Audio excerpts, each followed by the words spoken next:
knowing that whether if you've come to stay a while or just passing through, this door is open to you. Come on in, come on in. God in us recognizes the God in you. Whether you're black or white, gay or straight, Christian, Buddhist or Jew, this door is open to you. Come and let's be silent. Come and share a hug. Come, let's pray together and love and be loved. From the blissed out to the turned out, from the pampered to the abused, this door is open to you. Come on in, come on in. The God in us recognizes the God in you. Whether you're black or white, gay or straight, Christian, Buddhist or Jew, this door right here is open for you. Oh, this door, I said this door is open to you.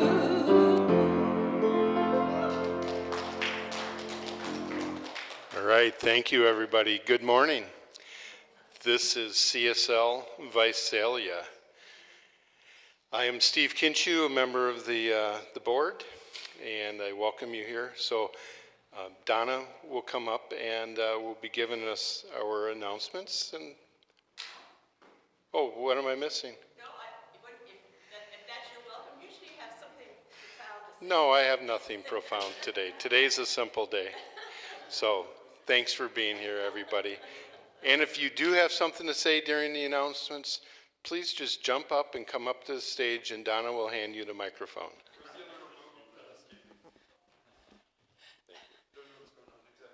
Oh, well, we're having technical difficulties today. I don't even know if I'm on camera. I guess I am. Welcome, everybody. 4th of July weekend. Hope you all had fun. Some of us went to Kay was in the concert last night, the Sequoia Symphony did in the new amphitheater in Tulare. It was wonderful. Wonderful facility. That's the first time I'd been there. And I have to tell you, I sat next to Joe Lozano's wife. Remember Joe, who was our drummer? And if you're interested, and for another concert, this Thursday in Kingsburg, he's the featured player. Last time I saw him in Kingsburg at a band concert, he came out in a pink tutu. And so I'm sure he's going to do something. His wife said he's doing something unique again. So if you're interested, 8 o'clock, just in the center of Kingsburg in their wonderful little park. And their concerts are always great. But that was fun to meet Joe's wife. So, 4th of July, look at this cake. Did you notice it on the back table? So this is Peanut Butter's donation to our baby contest. Donna W.'s son makes extraordinary desserts, and this is the one he's doing. If you want to see it really fancy, Dave has it portrayed in an AI setting, so that looks really fancy too. Three tiers, I just want you to know, 3-layer cake here. So you guys had better take advantage of it, because if I don't hear that you guys enjoyed it, I'll never be able to live it down, okay? Okay, we know, and so donate to Peanut Butter's cause. It's a great cake, and Sean brought donuts too, so we have all kinds of sugar today. Next slide is something that we want to get rid of. Does anybody recognize these? Do they belong to anybody? No. I think they're going to go on our Facebook marketplace, because they've been sitting here for I don't know how long. They're on the back table, and they must belong to someone who's not here, at least today. So let's go on to our art show, which was Friday night. We had a new art. It's called Art of Many Colors, and it definitely is. If you remember Deolinda, she's part of the Kings County Art League. And we connected. She was here for something, and so we connected. And so she has her wonderful fiber art, And then Deanna Leone, you remember her too? She's part of it, and so she has a variety of different styles that she's showing. The next one is, that's Rudy. He did this big one that you see on the screen, but it's the one over here in the corner. And I had my two little kid neighbors here helping me set up. And the little guy asked, how come she's got grapes for her hair? And I think that's what it is. He talks about how he loves the San Joaquin Valley. It's his favorite place in the whole world. It's wonderful. It's mountains. It's ocean. And this is the way he sees us. He sees this wonderful, beautiful Central Valley. And I'm assuming the hair is our bounty for our, there you go, bounty for the agriculture here. And he also said he has 6 layers of some kind of shellac that covers it to give it that sheen. So interesting. Please look at the wonderful show. It is a beautiful show, very eclectic. And then let's go back and to the last slide. This is Wendy, and this picture is right behind Bruce here. And if you look at it closely, I thought it was a painting. No, it's layers and layers of paper, thin paper. So there's a really variety of art here. I hope you'll look at it. My favorite is the cow back in the corner. So it's great art. It's up here for 2 months, so check it out. And Wendy also has some cards if you're interested in a couple little cards that she has. Okay, on to announcements.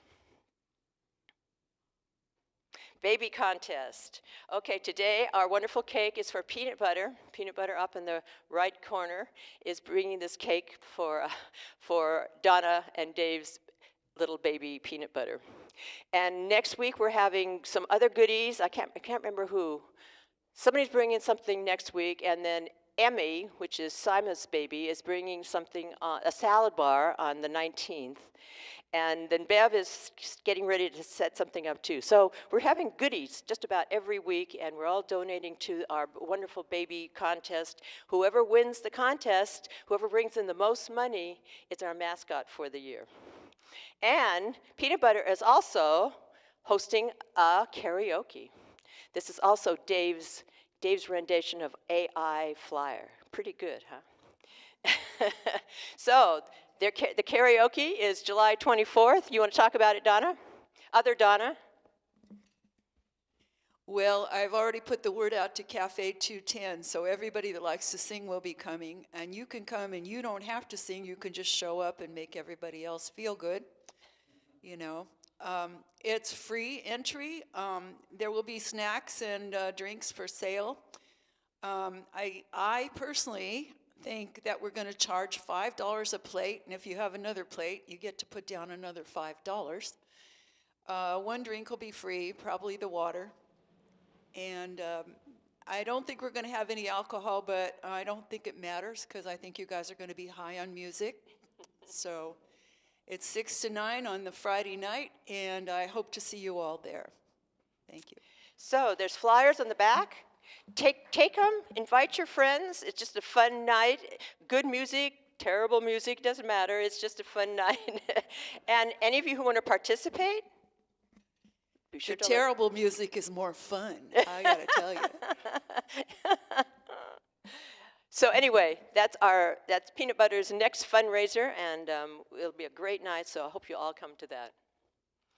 Today is Explorers. Explorers is also talks about different Christian traditions. Today they're going to talk about beliefs. How do we develop beliefs? How can beliefs change? And why has Christianity endured to become the main religious practice in the world? Interesting topic. We were having it a little bit later. We're going to do it at 1 o'clock because some of the Unitarians want to come over now because we're doing a lot of things with them and they're interested. So if you want, stay or go out and have lunch, come back. We'll have a little discussion on this, and we do this every month on some interesting discussion. Going on Marketplace. Okay, Marketplace is our great thing. Carol's not here to tell us if, I guess her, what were they? Recorders. Recorders have been selling. But we're putting these kind of things on. So we have picture frames, and we have, keep going, James. We have yarn. We have crafts, all kinds of crafts and paper, American flags. A little bit late now, but if you're interested in American flags, one more. There they are. So we have lots of things going on, and I'm hoping you're out thinking, finding what do you want to put on.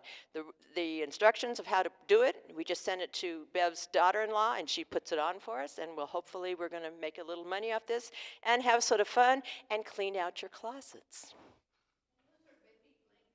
Yeah, there's some baby blankets. It's 4 boxes of baby blankets. Okay, remember we're having summer school again. Reverend Jack always has summer school, and I think these are interesting topics. Commitments of conscious leadership, allies, advocates, co-conspirators, he talks about that a lot.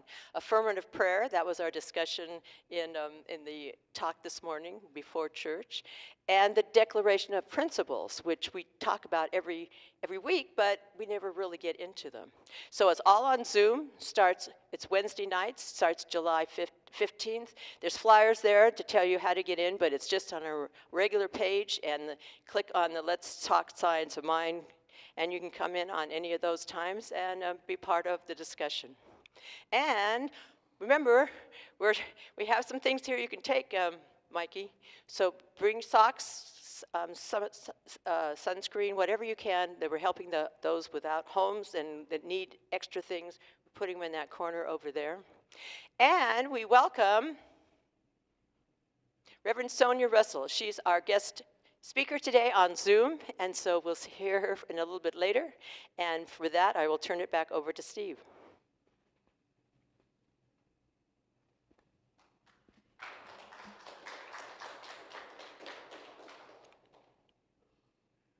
Okay, so let's read our mission statement together.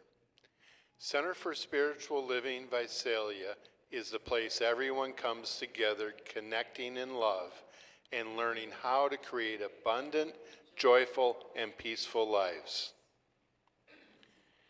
So here's our next song, Spirit is in the Place.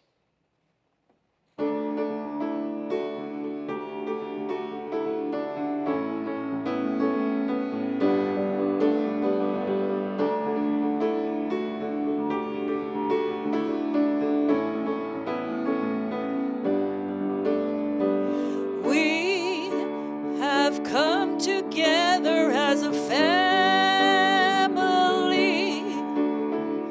We have come here as we are. We have come with arms wide open. We have gathered here in love. Spirit is in this, Spirit is in this place. Spirit is in this, Spirit is in this place. Spirit is in this, Spirit is in this place. Raise the roof with shouts of praise. Spirit's in this place. We sing in celebration. We sing with words of prayer. We affirm all life as sacred. We declare that peace is here. Spirit is in this, Spirit is in this place. Spirit is in this, Spirit is in this place. Spirit is in this, Spirit is in this place. Raise the roof with shouts of praise. Spirit's in this place.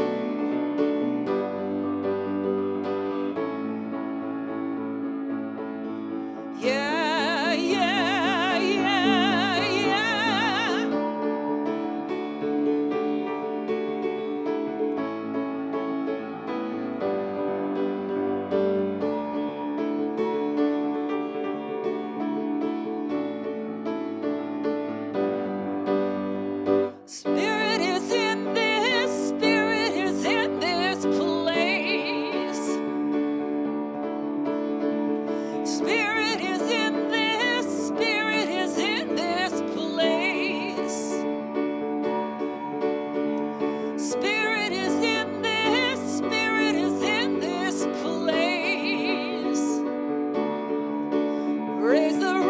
shouts of praise, spirits in this place.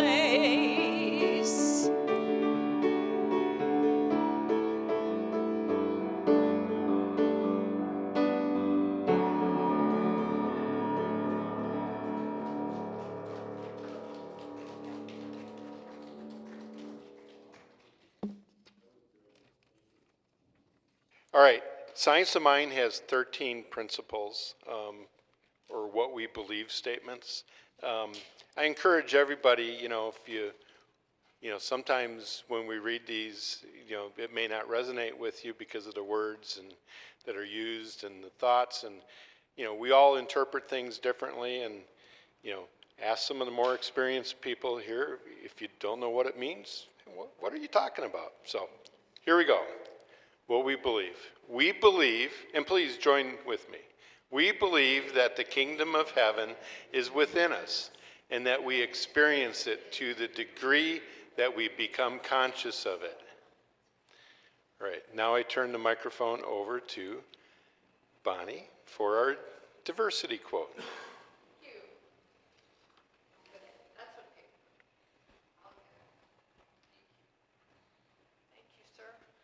Appreciate it. Boy, are we blessed with our music, right? Isn't that great? Thank you so much. Yeah, we are. Always say thank you for our music. James, I'm going to introduce the author and then I'll ask for the quote. Thank you.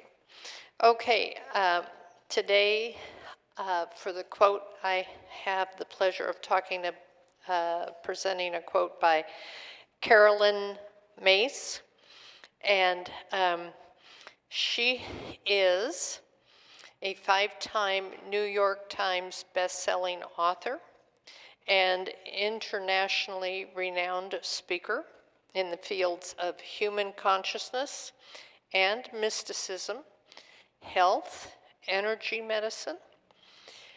Some of her books are Anatomy of the Spirit, Sacred Contracts, Why People Don't Heal and How They Can, Invisible Acts of Power, Entering the Castle. And I just learned today she has her own YouTube channel. Okay, for the quote. Thank you. For decades now, we have spoken about creating our own reality. We haven't really grasped that creating our own reality is a mystical truth, not a behavioral one. Co-creating does not give us permission to do whatever we want. It demands that we become aware of the truth that every choice we make results in an act of creation.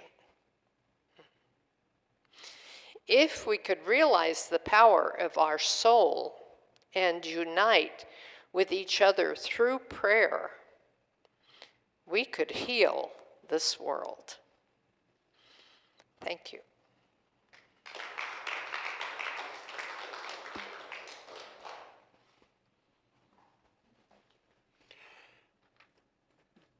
Very timely, at a time when we should be uniting in the world and in our country. We've got a very powerful person that wants to divide. So, very powerful statement today.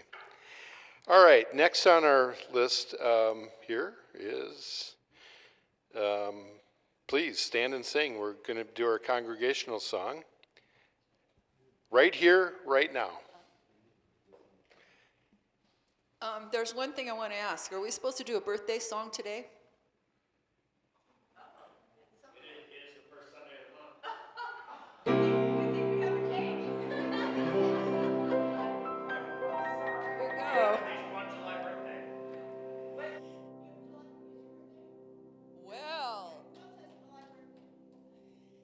Happy birthday to you. Happy birthday to you. Happy birthday, dear Mom.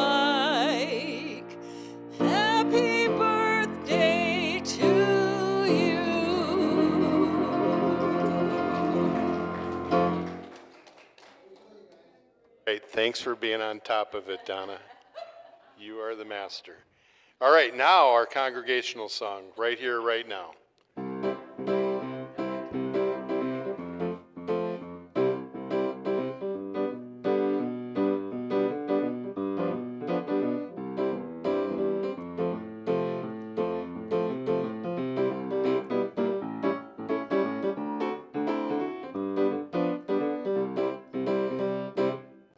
Right here, right now, I'm gonna make a brand new start. Right here, right now, I'm gonna make a change in my heart. Everything I need, I now receive, and it's done unto me as I believe. Right here, right now, where I am. Right here, right now, I'm gonna make a brand new start. Right here, right now, I'm gonna make a change in my heart. Everything I need, I now receive, and it's done unto me as I believe. Right here, right now, where I am.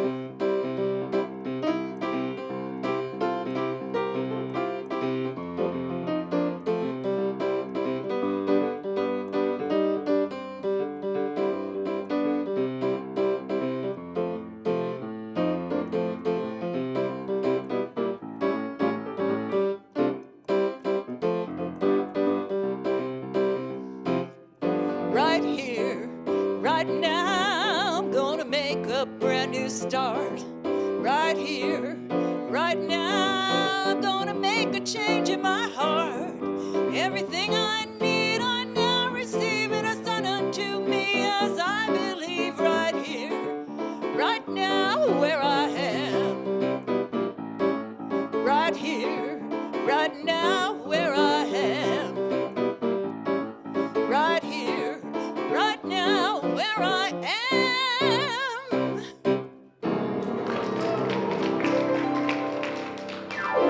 All right, nice. All right, going to introduce Reverend Sonia Russell for our talk today. Thanks.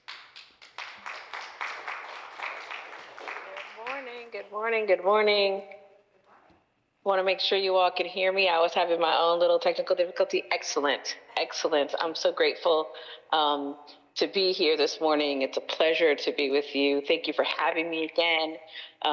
My gratitude to Reverend Jack for inviting me. Thank you to Reverend Jack, and I love that guy. So I'm really excited.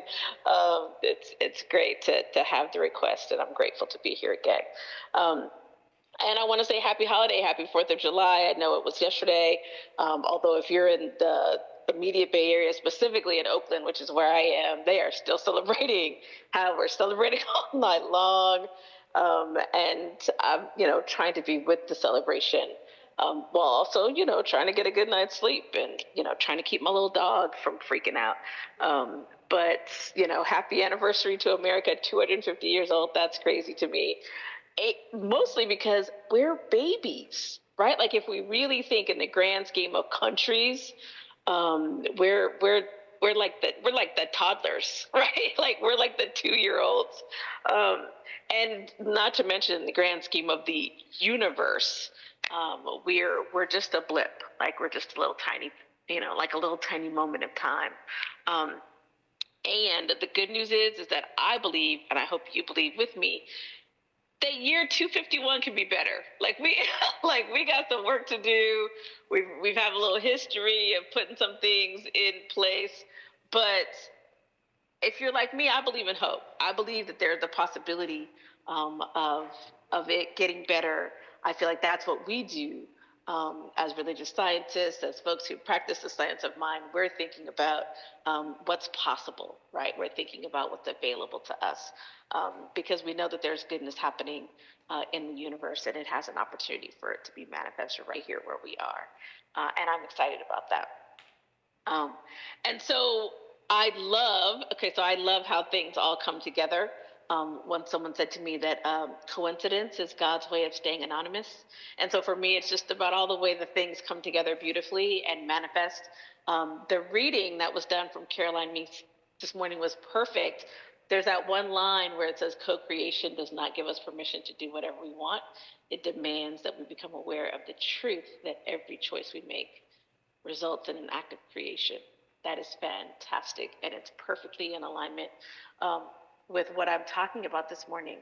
Because I want y'all to go with me on it for an idea, right? I have this idea that I want to bring to you. When I asked RJ and Donna O about the theme, the mention was that you all are looking at the reading from the Science of Mind magazine, which this month was authored by Reverend Dr. Waterhouse. And he is, was formerly our lead of our organization. He's been a student of Science of Mind philosophy for a long time. And I think he's in Florida now. But he is the author of this month's read. And then RJ, Reverend Jack, I also mentioned that you all are working with, and I think I heard you all talking, that's why I was saying I was having a hard time hearing. I heard you all talking about the 15 commitments of conscious leadership. That is one of my favorite books. That's one of the ones I have, like a hard copy, and I have it on my phone, right? Like I have a digital version of it so that I can tap back into it because it's got some really beautiful ideas. And so with those two things together, I'm working with an idea. So I want to start with this idea that I'm working with. And it is the degree to which we recognize the divine in each other is revealed by how we speak about one another and how honestly we speak to each other. So I'm going to say that again. The degree to which we recognize the divine in one another is revealed by how we speak about one another and how honestly we speak to one another. Right? So really that means our lives, our consciousness is revealed by the way we talk, right? Like by the way we interact. And so here's where I'm going. Here's where I'm going with this. I want to, the reading from Dr. Waterhouse, I feel like isn't like a abstract theological idea. He's really talking about practical, like a practical question. If every person is the incarnation of one spirit, then how do I treat them? If everybody is the incarnation of one spirit, how do I treat them? So the affirmation, and I want to actually read the actual writing from him today, if you'll bear with me on that. The title is "We Are All Incarnations of the One." Ralph Waldo Emerson says, "The currents of the universal being circulate through me. I am part and particle of God." And Ernest Holmes, in our What We Believe statement, I think we read number 13 today, we believe in the incarnation of the Spirit in everyone and that all people are incarnations of the one Spirit. So in that, Dr. Waterhouse says, "Here Holmes boldly declares our divine nature, our oneness as God, as the essence of our being. We are spirit and nothing else. From this, our highest level of self-awareness, we identify as pure spirit. It is also the highest awareness we can have of any other person. None of us truly perceives ourselves with absolute understanding of our divine potential, but we must seek to continuously move in that direction. What we can realize from this principle is that by the right of our very existence, we have the same creative power with which the universe is created, only differing in relative scale. Our ability to direct our thoughts, words, and actions, seeing them turned into form, is evidence of our divine nature. Being incarnations of the one Spirit is a declaration of unity. Even with our differences in appearance, personality, beliefs, and so much more, we still exist as one life. That life expresses through every person, so that at our deepest level we share our sacred identity, even amid perceived separateness. So, especially as we are celebrating our 250th anniversary of coming into being as the United States of America, there's a lot of perceived separateness, right? Like there's a lot of division, there's a lot of clashing, there's a lot of pushing against, and being here in California, we have our own sort of way of being, right? Like, I traveled recently and when people ask where we were from, you say the United States and you get a little bit of a pity look, right? Like you're like, oh, you're from the United States. Say you're from California and people are like, oh, okay, okay. Like California, y'all seem to have it a little bit together more than others. But really, in my mind, what it's about is about that we're working through the fact that we know that we're in this thing together, right? Like I feel like here we have more of a lean into that idea. But as what Dr. Waterhouse is saying, if every person is an incarnation of this one spirit, then how am I treating them? Regardless of what their theology is, regardless of what their politics are, regardless of how they're showing up, Lord, how am I demonstrating that I know the truth, right? How am I demonstrating that? The affirmation he closes out with says, as I look into the eyes of another, whoever they may be, I see God. Whoever they may be, I see God. I know I've heard a quote saying that we won't, we can't, now I'm doing it, I can't say that it was a quote and now I can't even properly call it, but there's this idea that we don't want to let other folks' behavior affect how we're behaving, right? Like that's letting them have too much power over us, right? Like that's allowing them to control how we are showing up in the world. And what we're talking about is what we know to be true, right? As we look into the eyes of another, whoever they are, we're seeing God. We're committed to that. We've made that decision.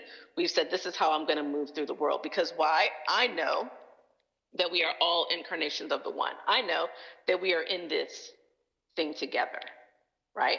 And I am demonstrating my consciousness by how I speak about these people, right? How I speak about myself, how I speak to and with other people, right?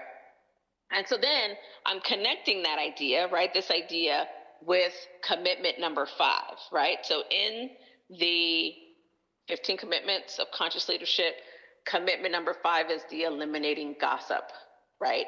And that one says that I'm committing to talking directly to people with whom I have a concern, encouraging others to talk directly to people with whom they have an issue of concern, right?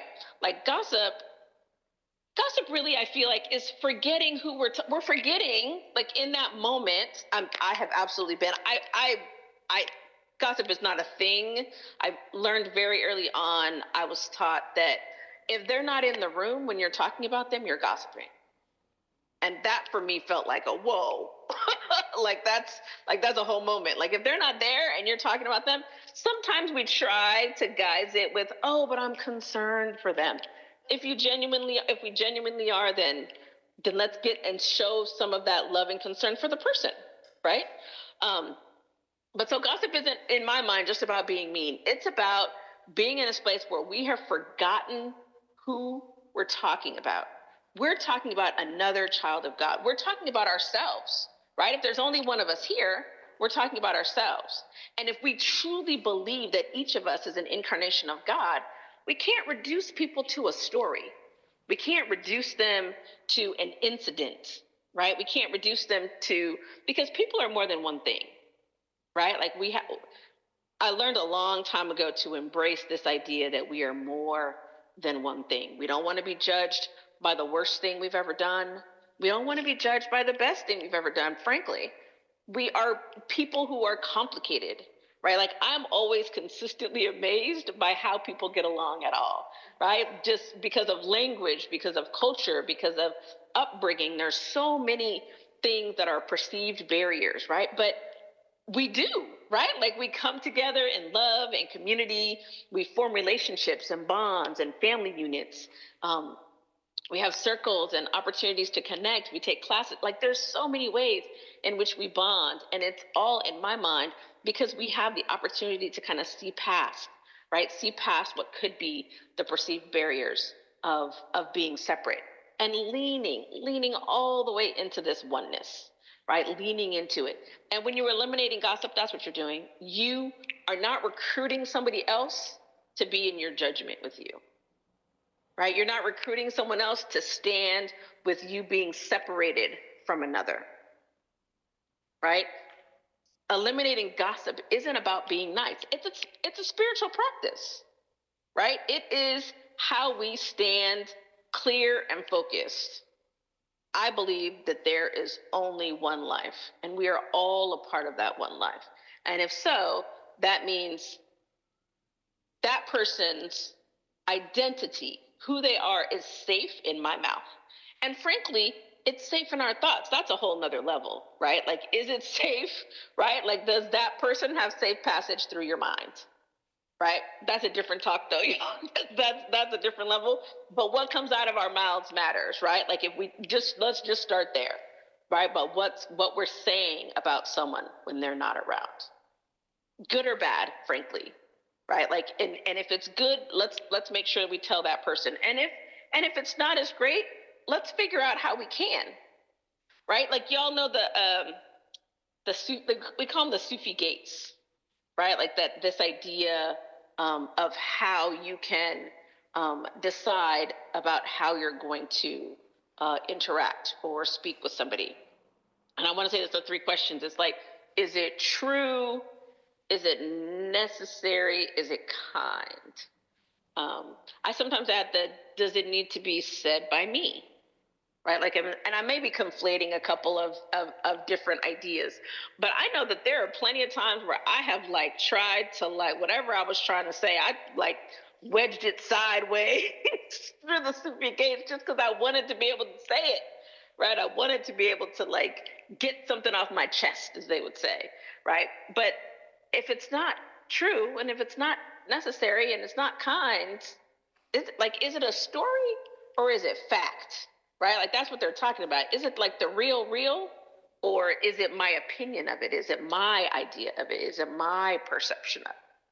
Right?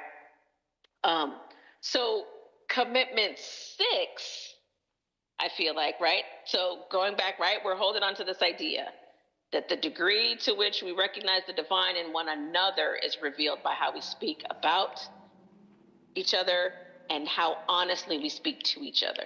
Right. So in commitment number 6, we're practicing integrity. Right. I commit to the masterful practice of integrity, including acknowledging all authentic feelings, expressing the unarguable truth, keeping my agreements, and taking 100% responsibility. Right. Now, this could be a whole thing in itself. That taking 100% responsibility, 100% responsibility of my own stuff. Not 100% responsibility of everybody else's stuff, right? Like just my own part in it, right? And that's always interesting, right? As we kind of manage, as we all are in this kind of codependent, working it out, trying to heal, conglomerate of things happening, right? How do we make sure that we do that? Because we're talking about love telling the truth, right? Integrity is about not only seeing God in another, and you don't have to pretend that everything is fine. We're not asking for pretending here, right? Like that's, I think, something that we will occasionally do as religious scientists is we get a little lost, right? Like we get, we think we're supposed to just gloss over things. We're not denying that the thing is happening, right? We're saying that there's something else, right? We're saying that there's also something else happening. There's also something bigger, right? There's also something more expansive happening, right? We're bigger than the one thing that's happening in this moment. We're bigger than any one moment, right? And so integrity gives us this opportunity to allow love to tell the truth, and not behind somebody's back, right? With compassion, with maybe the Sufi gates in mind, with a really thought of what I have done recently. In my home is my daughter, who is 14. We are in the midst of the high school glow up, and there's this whole new expansion of her identity and of herself, and also my mother.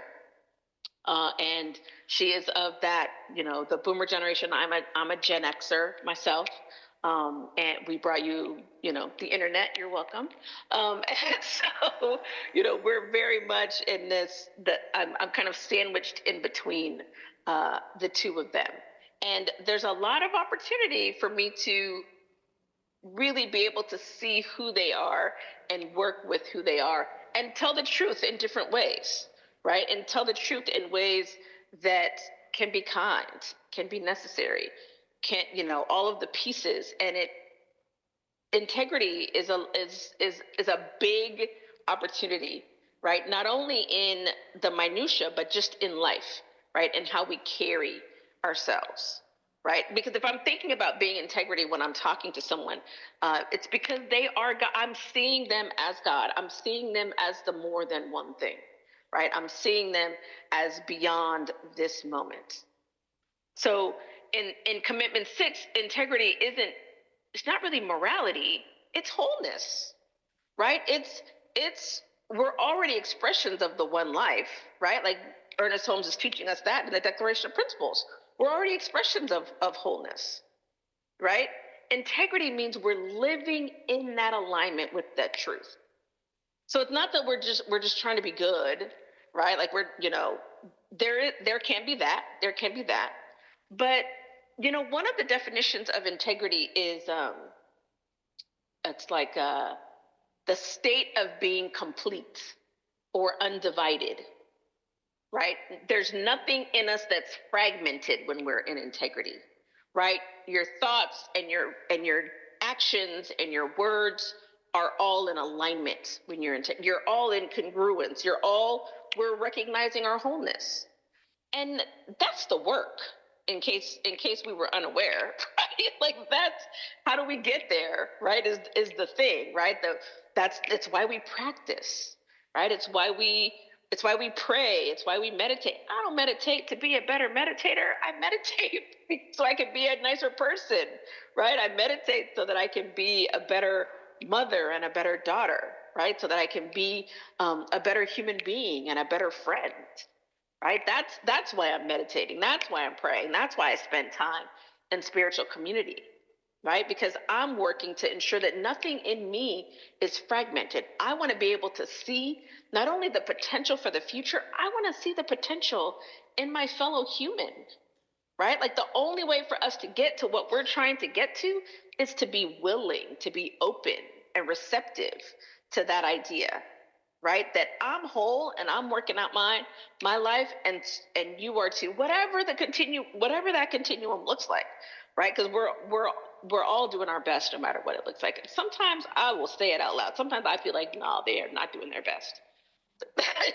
And that's when I'm fully in my judgment. I'm fully in my frustration, whatever that thing looks like, right? But I know the truth that they're really doing their best. And if I'm living in integrity, I'm not gossiping about them, right? I'm not, and I feel like there has to be a place for us to express frustration. But then that gives us the opportunity to speak from the I, right? Because gossiping is really, it's separation consciousness, right? It's like they're over here doing this thing it's unacceptable. And so I'm going to talk about it and I'm going to judge it and I'm going to turn it around and I'm going to get somebody on board with me to judge that. And not just people, situations, right? The opposite's not quite the right word, but the flip side of that, let's say the flip side of that is engaging in a way of, I'm having a hard time right now. I'm frustrated by this. I'm trying to figure out how to get it together for myself. Sometimes that looks like walking away from a situation. Sometimes it looks like, getting prayer, getting a practitioner session, whatever the thing is to help us be clear. But the goal is to remember that myself and that person share a sacred identity. We are both one with God. Regardless of everything else, we are both one with God. And that gets harder and harder to remember. Frankly, the further someone lives, right, the harder it gets to remember. The more different the culture or the political ideation or even their behavior seems, right? It gets harder and harder because then they're other, right? Then I'm right, they're wrong, right? Then we're just all about living in duality. Right? And so what we're doing is trying to figure out how. Now, I want to make sure I just put like a little asterisk right here and say no one is talking about, I'm not, let me not say no one. I'm not talking about times when harm is being committed. I'm not talking about, genocide. I'm not talking about harming people, elders, children. That's not what we're talking about. We're talking about basically being able to live in a way that is functioning in our day-to-day activity, right? In our day-to-day living. Because those kind of things are kind of, for all intents and purpose, are from our daily lives, right? Are outliers from what we're doing on the day-to-day, right? But what I'm offering is that we have the opportunity to remember that the degree to which we recognize the divine in one another is revealed by how we speak about one another and how honestly we speak to each other. I have an elder in my life who every once in a while people say, oh, you don't necessarily want to say that to them because they're going to have a hard time accepting that or hearing that, right? And sometimes we use that as a reason not to tell some people something. Oh, they're not going to listen. They're not going to change. We can't have every conversation we have with someone be about whether or not they're going to change. That's not the goal of the conversation. The goal of conversation is further connection. And if we can connect with someone by saying, I'm having this kind of situation, and because we're in relationship, we've come up against a spot that feels rough, right? And so how do we manage that? And so I came to this elder. I was in all my feelings about it. They're not going to listen to me. They have their ideas and I have my ideas. And I went in there and it was beautiful. Like being able to just say, this is the experience I'm having, really being able to reflect on myself, right? Less about what they were doing, but more about the reflection I'm having of myself and how that's working for me. And how that impacts feels. It was a blessing. They heard everything. I don't know whether or not they're going to change. But that's not what I'm trying to get to, right? I'm trying to get to the opportunity to communicate the feeling I'm having and then to understand even a little bit where they're coming from and then figure out sort of how we meet. But making the assumption that because they are away, I'm never going to be able to, I can't communicate with them because they're not going to change. I think that's kind of the wrong idea. We can't go into everything thinking that we're going to change somebody. We go in thinking that we're going to communicate with love and acceptance. I know that I mentioned I got a 14-year-old and my mama, right? And so, every time I'm frustrated, every time there's something going on, what I have found that works better than anything, hands down, no matter how upset I am, is if I go in to the conversation with one simple question: are you okay? Because I'm not sure what just happened, right? Right there, that diffuses, that brings us together, that reminds them that I love and care, and I'm starting from that place, right? I'm starting from a place of recognizing our oneness, who we are to each other, right? I'm recognizing who we are. If a person, Dr. Waterhouse said, if every person is an incarnation of the one spirit, how do I treat them? How do I want to be treated? No matter what the argument was, no matter what the issue was, how do I want to be treated if something happens, right? If there is a breach, if there is just an incident, how do I want to be treated in that, right? You can tell what we believe about God by the way we talk to each other. Our conversations reveal our consciousness. It's that simple. If we want to be in love, that's how we speak. And we take the moment.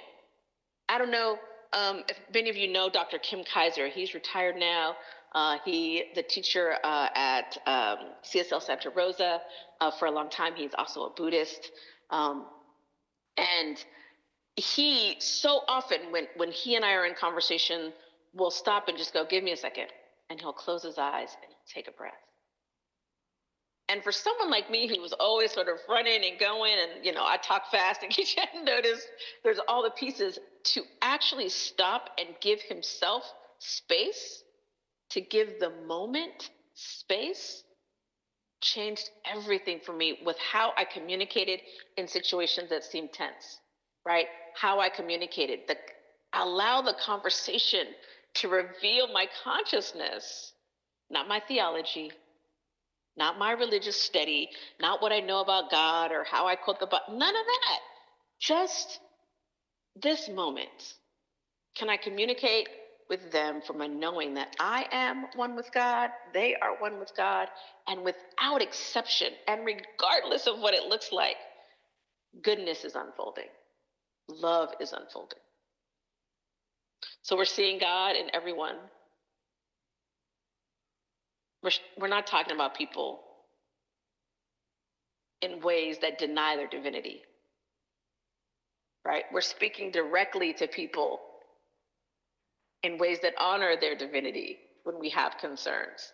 And we're living in integrity because we know that our spirituality is demonstrated in our practical day-to-day lives, right? In the way we greet each other, in the way we interact with folks we don't know. And I don't know that it's really about actually gossip or integrity or any other. It's about reverence. It's about remembering that we belong to each other. It's about remembering that we're in this thing together. It's about remembering that as we look into the eyes of one another, whoever they are, we see God. Thank y'all. Appreciate the time.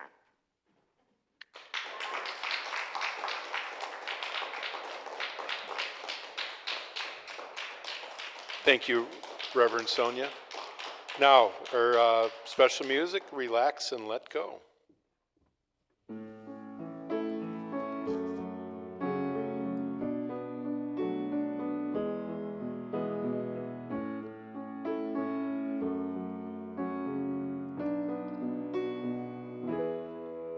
I relax, let go, release and surrender. I relax, let go, release and surrender. I relax, let go, release and surrender. All is well, all is well. I relax, let go, release and surrender. I relax, let go, release and surrender. I relax, let go, release and surrender. All is well, all is well. And every day I affirm and pray that I'm blessed with everything I have. I release my fear, 'cause it's all so clear. I am held, I am loved, I am safe. I relax, let go, release and surrender. Relax, let go, release and surrender. I relax, let go, release and surrender. I am well, I am well. And now I see my life can be when I trust in the process and have faith. And now I know if I just let go, that I have all I'll ever need. I relax, let go, release and surrender. I relax, let go, release and surrender. I relax, let go, release and surrender. I am well, I am well. I relax, let go, release and surrender.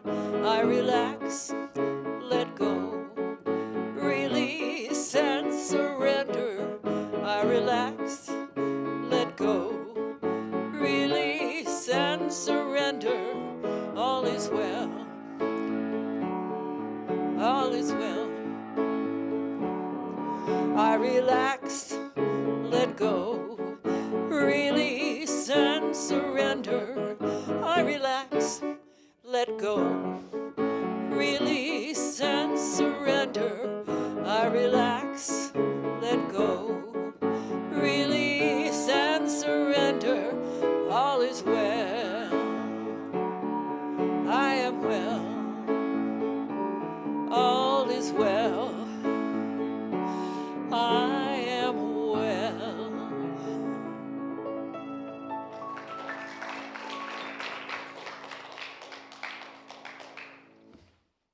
Will our ushers please come forward? It's time for our giving.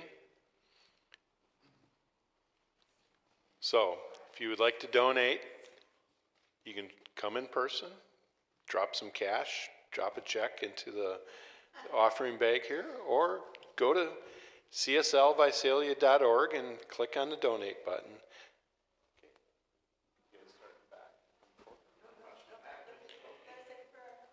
Oh, we need to. Oh, I need to say the prosperity prayer. Sorry. Today I expect every good thing to come to me, for I know that divine abundance is forever manifesting itself in my affairs. I am keeping my whole mind and thought and expectation open to new experiences, to happier events, to a more complete self-expression. Everything that belongs to Spirit, I accept. Everything that partakes of the nature of divine reality, I claim as my own. I identify with success, and I prosper in everything I do. As I give thanks for the good now flowing into my life, I gladly share that good with others. The more I give, the more I receive. I experience a deeper consciousness of peace and security, for I know that I am in the embrace of a warm, loving presence. My cup runneth over. I exist in limitless possibility.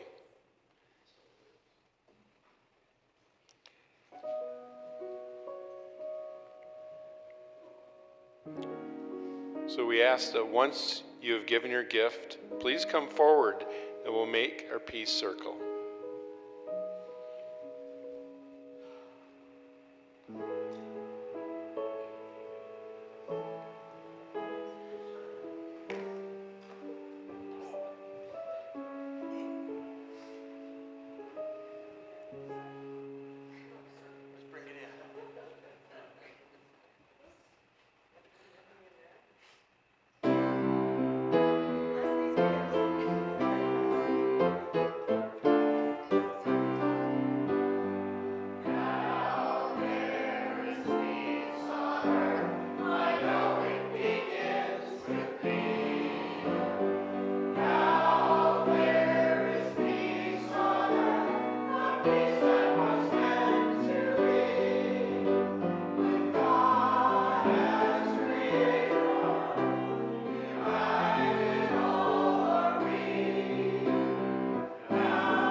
Oh, so let's take a big deep breath together. Knowing that the goodness of the infinite continues to show up as each and every one of us, and that we move through each day open and receptive to the goodness of God being revealed in every moment, in every breath. We move through this day and every day in love, in receptivity, in the knowing that everything is working together for our good. I give thanks for this moment and every moment thereafter, knowing that goodness resides in us all. For this and so much more, I give thanks. And so it is. Ashe. Have a beautiful day.